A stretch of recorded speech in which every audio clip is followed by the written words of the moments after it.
Alexander the Great. Hey friends. Welcome to Lorefalk. Imagine a man who wept because conquering 2 million square miles was not enough for him. The glory hunter, Alexander the Great, cared only for one thing: conquering the world. He threw his army into battle without fear for defeat, as if he was immortal, and why wouldn't he think that? The man was on a victory spree for 10 years.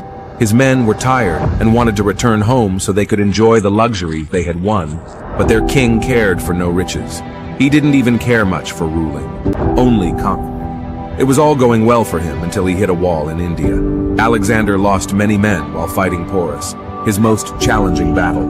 He was reportedly wounded himself while his horse died in battle. He kept pushing his men, but across the river was another vast Indian army refreshed and ready while his men tired and weak.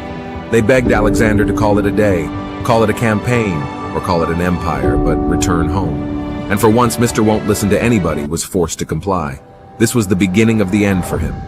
Infamous for his drinking habit, he went overboard one night and fell seriously ill. His opportunist generals quickly gathered to see their king and asked, who shall his vast empire belong to after his death? Alexander replied, to the strongest. This triggered a war between his generals, which lasted for almost 50 years. The Macedonian Empire was broken up into pieces before it even was a thing. But anyways, it was never about Macedonia in the first place. For Alexander, it was only about Alexander. He got paralyzed and was pronounced dead by physicians. Greek historians write Alexander's body didn't decompose for 6 days after his death, which proves that the warrior king was indeed a god.